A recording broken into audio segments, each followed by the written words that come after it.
지나친 친절이 역효과를 부르는 6가지 이유 현명한 베풀매 지혜. 나무아미타불 관세음보살. 오늘도 부처님의 지혜로운 가르침을 함께 나누게 되어 참으로 기쁩니다. 부처님께서는 2500년 전 보리수 아래에서 깨달음을 얻으신 후 45년 동안 온갖 중생들을 위해 법을 설하셨습니다. 그 무량한 가르침 중에서도 오늘 우리가 살펴볼 주제는 현대를 살아가는 모든 이들에게 특별히 중요한 지혜입니다. 우리는 늘 착한 사람이 되려고 애쓰며 살아갑니다. 부모님께 효도하고 자녀들을 사랑하며 친구들과 좋은 관계를 유지하려고 노력합니다. 직장에서는 동료들을 돕고 사회에서는 봉사활동에도 참여합니다. 이런 마음 자체는 매우 소중하고 아름다운 것입니다. 하지만 때로는 이런 선한 마음이 예상과 전혀 다른 결과를 가져오는 경우를 목격하게 됩니다. 정말 진심으로 도우려고 했는데 오히려 관계가 악화되거나 열심히 베풀었는데 배신감만 남거나 선한 일을 많이 했는데도 마음이 더욱 괴로워지는 상황들 말입니다. 부처님께서는 이미 이런 현상에 대해 경전을 통해 깊은 통찰을 주셨습니다. 대승기신론에서 지혜 없는 자비는 오히려 고통을 만든다고 하셨고, 유마경에서는 집착이 섞인 보시는 진정한 공덕이 되지 못한다고 분명히 말씀하셨습니다. 이는 단순히 많이 베푸는 것만이 선행이 아니라는 뜻입니다. 어떤 마음으로, 어떤 방법으로, 어떤 지혜를 가지고 베푸느냐가 훨씬 더 중요하다는 심오한 가르침입니다. 오늘은 부처님의 가르침을 통해 왜 때로는 우리의 선한 마음이 예상과 다른 결과를 가져오는지, 그리고 진정한 자비와 지혜로운 베품이 무엇인지 자세히 살펴보겠습니다. 첫 번째 이유, 집착에서 비롯된 조건부 자비. 부처님께서는 사성제의 가르침에서 탐진치3독이 모든 고통의 뿌리라고 하셨습니다. 특히 집착, 즉 탐욕은 우리가 누군가를 도울 때도 은밀하게 개입하여 순수했던 자비심을 오염시킵니다. 솔직히 생각해보세요. 우리가 누군가에게 친절을 베풀 때 정말로 아무런 기대 없이 할 수 있을까요? 대부분의 경우 마음 깊은 곳에서는 작은 기대를 품게 됩니다. 이 사람이 나를 좋아하겠지, 내가 이렇게 했으니 언젠가는 나에게도 좋은 일이 생기겠지, 적어도 고마워는 하겠지라는 생각들 말입니다. 법구경에 이런 구절이 있습니다. 마음이 모든 법의 근본이다. 마음이 주인이고 마음이 먼저 일어난다. 만약 더러워진 마음으로 말하거나 행동하면 고통이 따라온다. 마치 수레바퀴가 소의 발자국을 따르듯이 이는 우리의 동기와 마음가짐이 모든 결과를 결정한다는 깊은 가르침입니다. 실제 사례를 들어보겠습니다. 어떤 사찰에 오랫동안 다니시는 한 보살님이 계셨습니다. 그분은 정말 정성스럽게 절에 공양을 올리셨습니다. 매달 쌀과 부식비를 보시하시고 큰 행사 때마다 상당한 시주를 하셨습니다. 처음에는 정말 순수한 마음으로 시작하셨습니다. 부처님께 감사한 마음, 절에 도움이 되고 싶은 마음에서였죠. 하지만 2년, 3년이 지나면서 미묘한 변화가 시작되었습니다. 내가 이렇게 정성스럽게 공양을 올리는데 왜 주지스님은 나를 특별히 챙겨주지 않으실까? 이 다른 신도들보다 내가 더 많이 하는데 왜 똑같이 대하실까? 큰 법회 때 법사님께서 내 이름을 한 번쯤 거명해 주셔도 되는 건 아닐까? 이런 생각들이 마음속에 싹트기 시작했습니다. 이때부터 그분의 공양은 더 이상 순수한 보시가 아니라 집착이 된 것입니다. 화엄경에서 보시 바라미를 행할 때는 삼륜청 정해야 한다고 하신 부처님의 말씀과 정반대가 된 것이죠. 삼륜청정이란 주는 나, 받는 상대, 주는 물건, 이 세 가지에 대한 집착을 모두 비워야 한다는 뜻입니다. 그 보살님의 상황은 점점 더 복잡해졌습니다. 어느 날 새로운 신도가 큰 시주를 했는데 주지스님께서 그분에게 특별히 감사 인사를 하시는 모습을 보신 거예요. 그 순간 질투와 서운함이 마음을 가득 채웠습니다. 내가 몇 년 동안 이렇게 해왔는데 한 번 큰 돈 낸 사람한테만 저렇게 하시나? 이것이 바로 집착이 가져오는 고통입니다. 법구경에서 집착에서 근심이 생기고 집착에서 두려움이 생긴다. 집착이 없는 자에게는 근심도 두려움도 없다고 하신 부처님의 말씀 그대로입니다. 더 일반적인 예를 들어보겠습니다. 어떤 직장인이 새로 들어온 후배를 정말 잘 챙겨줬습니다. 일하는 방법부터 시작해서 사내 인간관계, 심지어 개인적인 고민까지 상담해 주었습니다. 처음에는 후배가 잘 적응했으면 좋겠다는 순수한 마음이었어요. 하지만 6개월이 지나자 이런 생각이 들기 시작했습니다. 내가 이렇게 도와줬는데 왜 고마워하는 표현을 안 할까? 회식 자리에서도 다른 선배들과만 얘기하고 나는 왜 소홀히 하지? 내가 휴가 갈 때 대신 처리해달라고 부탁했는데 왜 그렇게 싫은 표정을 지었을까? 집착이 섞인 자비는 받는 사람에게도 부담이 됩니다. 중론에서 나가르주나 보살은 조건적 사랑은 진정한 사랑이 아니다라고 명확히 하셨습니다. 받는 사람 입장에서는 겉으로 드러나지는 않지만 그 안에 숨어있는 조건과 기대를 본능적으로 느끼게 됩니다. 부처님께서는 보시를 하되 집착하지 말라고 분명히 말씀하셨습니다. 금강경에서 응무소주의 생기심, 즉 마땅히 머무는 바 없이 그 마음을 내어야 한다고 하신 것이 바로 이런 의미입니다. 두 번째 이유, 진정한 무상보시에 대한 오해. 많은 불자들이 무상보시를 단순히 대가 없이 많이 주는 것으로 이해합니다. 하지만 부처님께서 말씀하신 진정한 무상보시는 훨씬 깊고 섬세한 의미를 담고 있습니다. 법화경에서 부처님께서는 일체 중생을 평등하게 대하되 집착 없이 하라고 말씀하셨습니다. 여기서 핵심은 두 가지입니다. 첫째는 평등함이고 둘째는 무집착입니다. 이 두 요소가 함께할 때 비로소 진정한 무상보시가 완성됩니다. 평등함이란 상대방이 누구든 어떤 상황에 있든 차별 없이 대한다는 뜻입니다. 부자든 가난한 사람이든 높은 사람이든 낮은 사람이든 나와 가까운 사람이든 먼 사람이든 똑같이 자비로운 마음으로 대하는 것입니다. 무집착이란 베푼 것에 대해 어떤 결과도 기대하지 않는 것입니다. 상대방이 고마워하든 안 하든 나에게 보답하든 안 하든 내가 한 선행을 인정받든 안 받든 전혀 상관하지 않는 마음가짐입니다. 어떤 보살님의 이야기를 해드리겠습니다. 그분은 30년 동안 매주 양로원을 찾아가서 봉사를 하셨습니다. 할아버지, 할머니들의 머리를 감겨드리고 말벗이 되어드리고 때로는 병원에 모셔다 드리기도 했습니다. 놀라운 것은 30년이 지나도록 그분이 내가 봉사했다는 생각을 전혀 하지 않으신다는 점이었습니다. 오히려 이런 말씀을 하셨어요. 할아버지, 할머니들이 저에게 많은 것을 가르쳐 주셨어요. 진정한 삶이 무엇인지, 죽음을 어떻게 받아들여야 하는지 인생의 지혜들을 배웠어요.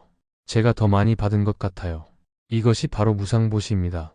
주고받는다는 구분이 사라지고 모든 것이 자연스러운 인연의 흐름으로 받아들여지는 경지입니다. 하지만 많은 사람들이 이런 착각을 합니다. 나는 무상으로 베푸고 있어라고 생각하면서도 실제로는 다양한 형태의 보상을 기대하고 있는 것입니다. 직접적인 경제적 보상이 아니더라도 인정, 칭찬, 감사 표현, 좋은 평판, 심지어는 내세의 복까지도 일종의 대가가 될 수 있습니다. 실제 사례를 하나 더 말씀드리겠습니다. 어떤 기업가가 어려운 학생들에게 장학금을 지원했습니다. 처음에는 정말 순수한 마음으로 시작했습니다. 어려운 환경에서도 공부하려는 학생들을 돕고 싶다는 생각이었죠. 하지만 시간이 지나면서 변화가 생겼습니다. 언론에서 그의 선행을 보도하자 기분이 좋아졌습니다. 사람들이 정말 훌륭한 분이다라고 칭찬하자 더욱 뿌듯했습니다. 어느 순간부터는 장학금을 줄 때마다 이게 기사화될까? 사람들이 알게 될까? 를 먼저 생각하게 되었습니다. 중관론소에서 동기가 바뀌면 같은 행위라도 그 과보가 달라진다고 하신 말씀 그대로입니다. 순수했던 무상보시가 점점 유상보시로, 즉 명예와 인정이라는 대가를 바라는 보시로 변질된 것입니다. 더 심각한 경우도 있습니다. 어떤 분은 무상보시라는 이름으로 상대방이 원하지도 않는 도움을 강요했습니다. 대학생 딸이 자취를 하는데 매일 반찬을 해서 가져다 주었습니다. 딸이 엄마 저 괜찮으니까 이제 그만하세요. 친구들도 오는데 부담스러워요라고 해도 들으려 하지 않았습니다. 나는 조건 없이 베푸는 거야. 내가 뭐라고 하든 상관없어. 이게 진정한 무상보시야. 이렇게 주장하면서 계속했습니다. 하지만 이는 무상보시가 아니라 자기 만족을 위한 일방적인 강요에 불과했습니다. 진정한 무상보시에는 상대방에 대한 존중도 포함되어 있습니다. 상대방이 원하지 않는다면 그 뜻을 받아들이는 것도 자비의 한 형태입니다. 세 번째 이유, 지혜 없는 자비가 가져오는 해로움. 부처님께서는 자비와 지혜는 새의 양날개와 같다고 말씀하셨습니다. 자비만 있고 지혜가 없으면 올바른 방향으로 날아갈 수 없고, 지혜만 있고 자비가 없으면 차가운 이성에 머물게 된다는 뜻입니다. 아비담마에서는 선한 의도라도 방법이 잘못되면 불선의 결과를 낳을 수 있다고 명확히 설명하고 있습니다. 이는 현대의 많은 부모들과 교육자들이 범하기 쉬운 실수이기도 합니다. 한 불교도 어머니가 대학생 아들을 정말 사랑했습니다. 아들이 학업에 집중할 수 있도록 생활비부터 용돈까지 모든 것을 넉넉히 지원했습니다. 아들이 아르바이트를 하려고 하면 공부에 집중해라며 말렸고, 생활에 필요한 것들은 모두 미리미리 준비해서 가져다 주었습니다. 심지어 아들이 취업 준비를 할 때도 여러 군데 인맥을 동원해서 도와주었습니다. 면접 복장부터 시작해서 면접 준비까지 세세하게 챙겨주었죠. 그 어머니는 이 모든 것이 자비라고 생각했습니다. 내 아들이 고생하는 걸 어떻게 가만히 보고 있어? 하지만 결과는 어떠했을까요? 3년이 지난 후 그 아들은 완전히 의존적인 사람이 되어버렸습니다. 스스로 뭔가를 계획하거나 결정하는 능력을 잃어버린 것입니다. 직장에 들어가서도 조금만 어려운 일이 생기면 어머니에게 전화해서 어떻게 해야 할지 물어봤습니다. 더 심각한 문제는 그 아들이 자신감을 잃어버린 것입니다. 나는 혼자서는 아무것도 할 수 없구나라는 생각이 마음속 깊이 자리 잡았습니다. 어머니의 과도한 보호가 오히려 아들의 성장을 막은 것입니다. 부처님께서는 스스로 깨달음을 얻어야 한다고 분명히 말씀하셨습니다. 아무리 위대한 스승이라도 제자를 대신해서 깨달을 수는 없습니다. 각자가 자신의 업을 통해, 자신의 경험을 통해 성장해야 하는 것입니다. 연기법의 관점에서 보면 모든 존재는 무수한 인연의 상호작용을 통해 변화하고 발전합니다. 적절한 시기에 적절한 어려움을 겪는 것도 성장을 위한 필요한 인연인 것입니다. 그런데 지혜 없는 자비로 이런 자연스러운 과정을 방해한다면 오히려 그 사람의 발전을 막는 결과를 낳게 됩니다. 어떤 절의 주지스님께서 이런 지혜로운 방법을 사용하셨습니다. 젊은 신도가 사업 실패로 큰 빚을 지고 찾아왔을 때 스님은 바로 경제적 도움을 주지 않으셨습니다. 대신 그 신도에게 절에서 할 수 있는 일을 맡기시고 그 대가로 적절한 보수를 지급하셨습니다. 겉으로는 일을 주신 것 같지만 실제로는 그 신도의 자존감을 지켜주면서 경제적 도움을 주신 것입니다. 동시에 그 신도가 스스로 일어설 수 있는 기회와 자신감도 함께 주신 것이죠. 이것이 바로 지혜와 자비가 조화된 방편입니다. 그렇다면 지혜로운 자비란 구체적으로 무엇일까요? 첫째, 상대방의 진정한 필요가 무엇인지 아는 것입니다. 당장의 편안함을 원하는지 아니면 장기적인 성장을 위한 도전이 필요한지를 구분할 수 있어야 합니다. 둘째, 때를 아는 것입니다. 도와줘야 할 때와 기다려줘야 할 때를 구분하는 지혜가 필요합니다. 셋째, 방편을 사용할 줄 아는 것입니다. 상대방의 근기와 상황에 맞는 적절한 방법을 선택할 수 있어야 합니다. 네 번째, 이유 평등한 관계의 중요성. 부처님께서는 모든 중생이 평등하다고 하셨습니다. 이는 단순히 이론적인 평등을 말씀하신 것이 아니라 실제 관계에서도 적용되어야 하는 실천적 가르침입니다. 한쪽이 항상 주기만 하고 다른 쪽이 받기만 한다면 그것은 평등한 관계가 아닙니다. 겉으로는 자비로운 것 같지만 실제로는 상하관계를 고착화시키는 결과를 낳을 수 있습니다. 법구경에서 서로 의지하며 함께 성장하라는 구절이 있습니다. 이는 진정한 불교적 관계가 일방적이 아니라 상호적이어야 함을 의미합니다. 오늘은 내가 도움을 주지만 내일은 상대방이 나를 도울 수도 있는 것입니다. 한 사찰의 신도회에서 벌어진 일입니다. 경제적으로 여유가 있는 한 신도분이 항상 모든 일을 도맡아서 했습니다. 행사 비용도 대부분 그분이 부담하시고 행사 준비도 전문 업체를 불러서 처리하시고 심지어 다른 신도들의 교통비까지 지원해 주셨습니다. 그분의 마음은 정말 순수했습니다. 다른 분들이 경제적 부담 없이 법회에 참여했으면 좋겠다는 생각이었거든요. 하지만 1년이 지나자 예상치 못한 문제가 발생했습니다. 다른 신도들이 점점 소극적이 되기 시작한 것입니다. 어차피 저분이 다 하실 텐데 우리가 나설 필요가 있을까? 라는 생각이 퍼지기 시작했습니다. 더 심각한 문제는 그 도움을 주던 분의 마음에도 변화가 생긴 것입니다. 이때 원로 법사님께서 지혜로운 조언을 해주셨습니다. 이 보살님, 다른 분들에게도 공덕을 쌓을 기회를 주세요.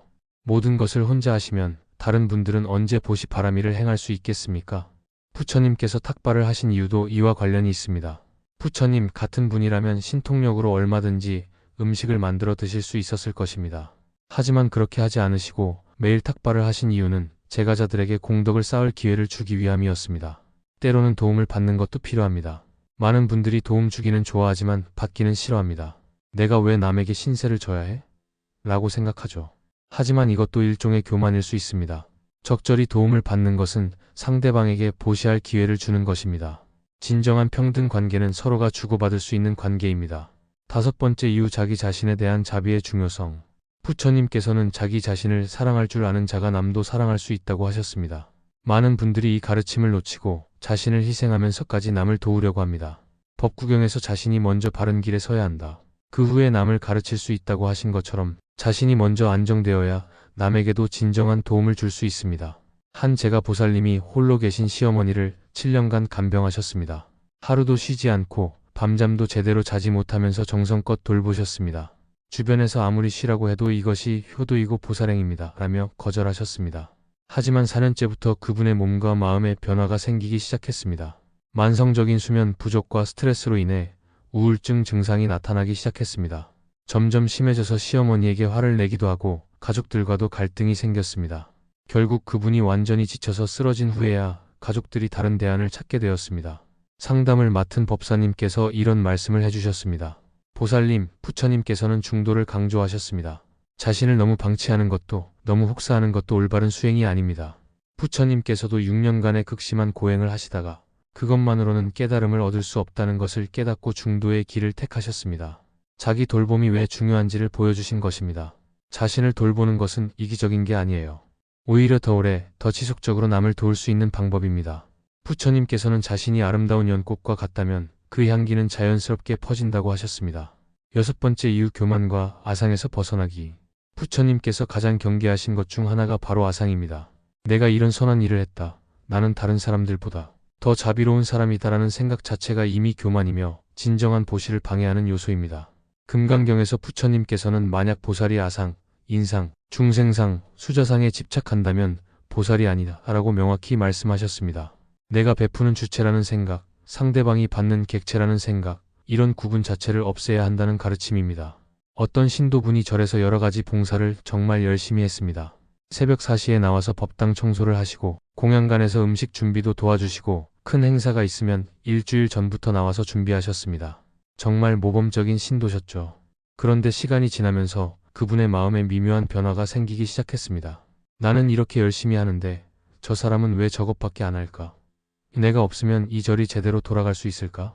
스님께서도 내가 얼마나 정성스럽게 하는지 알고 계시겠지? 이런 생각들이 마음에 자리 잡으면서 그분의 봉사는 더 이상 순수한 보시가 아니게 되었습니다.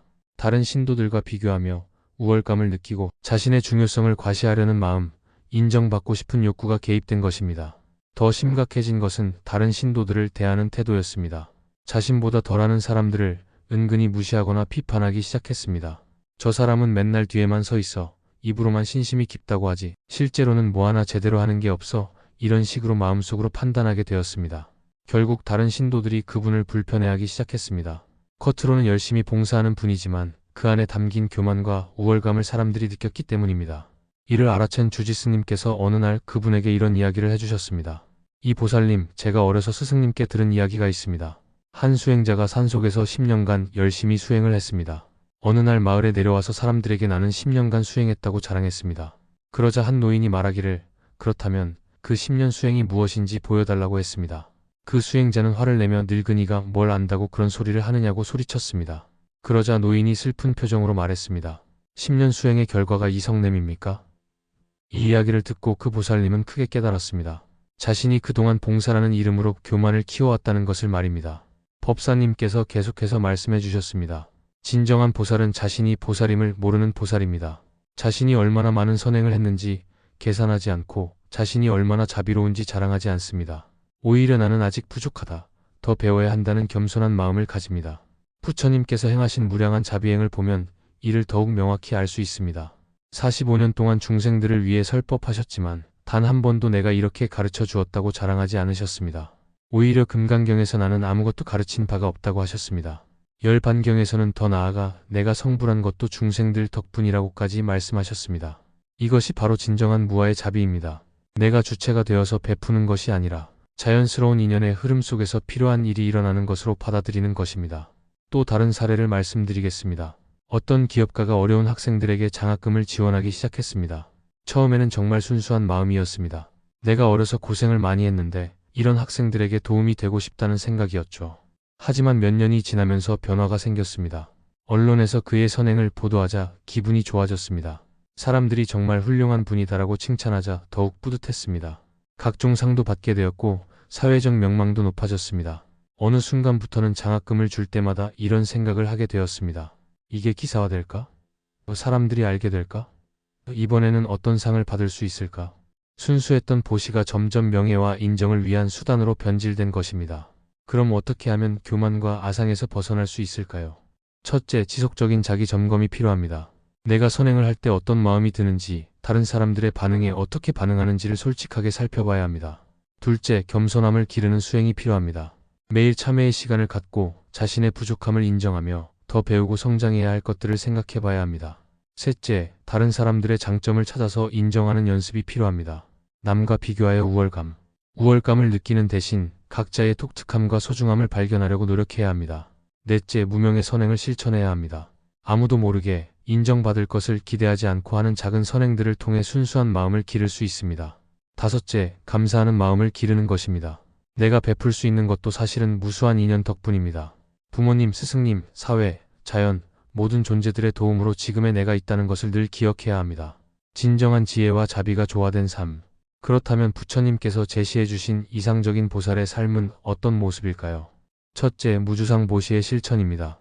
화엄경에서 말씀하신 대로 베풀되 베풀었다는 생각에 머물지 않고 받는 이도 받는 것도 없다고 여기는 삼륜청정의 마음으로 행하는 것입니다.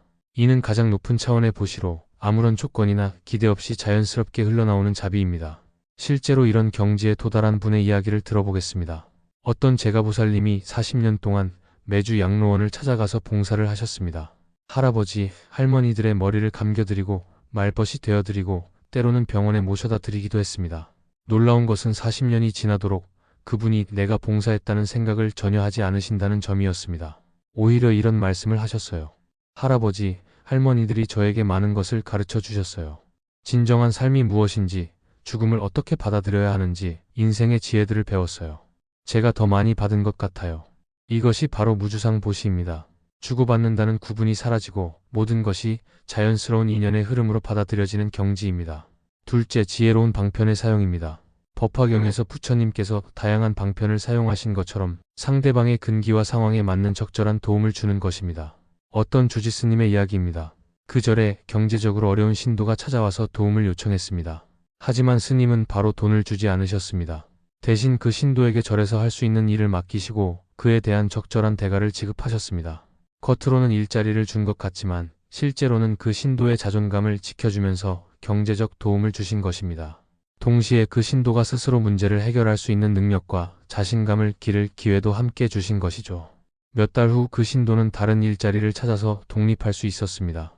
그리고 나중에 경제적 여유가 생기자 다른 어려운 사람들을 도우는 일에 적극 참여하게 되었습니다. 이것이 바로 지혜로운 방편이 가져온 결과입니다. 셋째, 평등심의 유지입니다. 모든 존재를 부처님의 마음으로 바라보되 관계에서도 균형과 상호 존중을 유지하는 것입니다. 어떤 법사님께서 이런 원칙을 갖고 계셨습니다. 신도들을 가르칠 때도 항상 저도 여러분께 배우고 있습니다 라는 마음을 갖습니다. 실제로 신도분들의 삶 속에서 배우는 것이 많거든요. 때로는 제가 스승이 되고 때로는 신도분이 스승이 되는 것이 자연스러운 일입니다. 이런 마음가짐으로 법문을 하시다 보니 신도들도 스님을 더 가깝게 느끼고 편안해했습니다. 일방적인 가르침이 아니라 함께 성장하는 관계가 된 것이죠. 넷째, 자비와 지혜의 조화입니다. 따뜻한 마음만으로는 부족하고 냉철한 판단력만으로도 부족합니다. 이 둘이 완벽하게 조화될 때 진정으로 도움이 되는 행동을 할 수 있습니다. 한 상담사이신 보살님의 이야기입니다. 가정폭력에 시달리는 여성이 상담을 받으러 왔습니다. 처음에는 자비로운 마음으로 그냥 위로해주고 싶었지만 지혜로운 판단을 통해 구체적인 해결책을 제시해 주었습니다. 법적 보호 방법, 경제적 독립 방안, 자녀들의 심리적 치료, 가해자 상담 등 종합적이고 체계적인 도움을 준 것입니다. 일시적인 위로가 아니라 근본적인 해결을 위한 지혜로운 자비를 실천한 것이죠. 다섯째, 중도적 자세의 유지입니다. 자신을 너무 희생하지도 너무 방치하지도 않으면서 건강한 균형을 유지하는 것입니다. 어떤 의사이신 불자분이 이런 원칙을 갖고 계셨습니다. 환자를 치료하는 것이 제 보살행입니다. 하지만 제가 과로로 쓰러지면 더 많은 환자들에게 피해가 갑니다. 그래서 적절한 휴식과 자기관리도 보살행의 일부라고 생각합니다. 이런 마음가짐으로 25년 넘게 진료를 하시면서 수만 명의 환자들에게 도움을 주고 계십니다. 무리하지 않기 때문에 오히려 더 오래, 더 많은 사람들을 도울 수 있게 된 것입니다. 여섯째, 무아의 실천입니다. 내가 선행을 한다는 교만에서 벗어나 자연스럽고 겸손하게 필요한 일을 하는 것입니다. 어떤 분은 이렇게 표현하셨습니다. 저는 선행을 하는 게 아니라 선행이 제 통해서 일어나는 것 같아요. 마치 물이 높은 곳에서 낮은 곳으로 흐르는 것처럼 자연스럽게 필요한 일이 벌어지는 거죠. 이런 경지에 도달하면 선행이 부담이나 의무가 아니라 자연스러운 기쁨이 됩니다. 억지로 하는 것이 아니라 저절로 흘러나오는 것이 되죠. 일상에서의 실천 방법. 이 모든 가르침을 일상에서 어떻게 실천할 수 있는지 구체적인 방법들을 제시해드리겠습니다. 첫째, 매일 아침 발심을 하십시오. 오늘 하루 모든 존재가 행복하기를, 내가 만나는 모든 사람들에게 도움이 되기를, 그리고 그 과정에서 집착하지 않기를 이런 마음으로 하루를 시작하세요. 둘째, 작은 선행부터 시작하십시오. 길에서 쓰레기를 줍는 것, 버스에서 자리를 양보하는 것, 동료에게 따뜻한 말 한마디 건네는 것부터 시작하세요. 중요한 것은 크기가 아니라 마음가짐입니다. 셋째, 정기적으로 자신의 마음을 점검하십시오. 내가 오늘 한 선행들 중에 집착이나 기대가 섞인 것은 없었나? 다른 사람과 비교하며 우월감을 느낀 적은 없었나? 이렇게 돌아보는 시간을 가지세요. 넷째, 감사의 마음을 기르십시오. 내가 베풀 수 있는 것도, 건강한 몸과 마음도, 지금의 여건도 모두 무수한 인연 덕분입니다. 이를 늘 기억하며 겸손함을 유지하세요. 다섯째, 상대방의 입장에서 생각해 보십시오. 내가 주는 도움이 정말 상대방에게 필요한 것인지, 부담이 되지는 않는지, 그 사람의 성장에 도움이 되는지를 고려해 보세요. 여섯째, 꾸준함을 유지하십시오. 한 번에 큰 변화를 이루려 하지 말고 매일 조금씩이라도 지혜와 자비를 기르는 연습을 계속하세요. 마무리. 부처님께서 2500년 전에 주신 이 지혜는 시간과 공간을 초월해서 현재를 살아가는 우리에게도 여전히 유효합니다. 과학이 발달하고 문명이 발전해도 인간의 마음과 관계의 본질은 크게 변하지 않았기 때문입니다. 우리 모두가 이런 지혜와 자비가 조화된 삶을 살아간다면 우리 자신도 더 평안하고 행복해질 수 있을 것입니다. 그리고 우리 주변의 모든 사람들도 함께 성장하고 발전할 수 있을 것입니다. 가정에서는 서로를 존중하고 배려하는 따뜻한 관계를, 직장에서는 협력하고 도우며 함께 발전하는 건강한 관계를, 사회에서는 서로 다름을 인정하고 조화롭게 살아가는 평화로운 관계를 만들어갈 수 있을 것입니다. 이 모든 것의 시작은 바로 우리 한 사람 한 사람의 마음에서 시작됩니다. 내가 먼저 변화하고, 내가 먼저 지혜로워지고, 내가 먼저 진정한 자비를 실천할 때 그 변화는 물결처럼 퍼져나가서 온 세상을 밝게 만들 수 있습니다. 부처님께서는 자신의 구원을 위해 노력하라고 하시면서도 동시에 일체 중생을 구하겠다는 보살의 서원도 강조하셨습니다. 이는 모순이 아니라 완벽한 조화입니다. 내가 먼저 깨어나야 남도 깨울 수 있고, 남을 깨우는 과정에서 내가 더욱 깨어날 수 있기 때문입니다. 오늘 이 시간이 여러분의 삶의 작은 변화의 씨앗이 되기를 간절히 바라며 모든 분들이 지혜와 자비가 충만한 행복한 삶을 살아가시길 부처님께 간절히 기원드립니다. 마지막으로 법구경의 한 구절로 오늘 말씀을 마치겠습니다. 모든 존재가 행복하기를, 모든 존재가 평안하기를, 모든 존재가 괴로움에서 벗어나기를, 이 마음으로 살아갈 때 우리의 모든 행동은 세상을 밝히는 등불이 될 것입니다. 나무아미타불 관세음보살. 오늘도 부처님의 가르침을 함께 나눌 수 있어서 감사했습니다. 모든 분들의 정진을 응원하며 언제나 평안하시기를 기원합니다.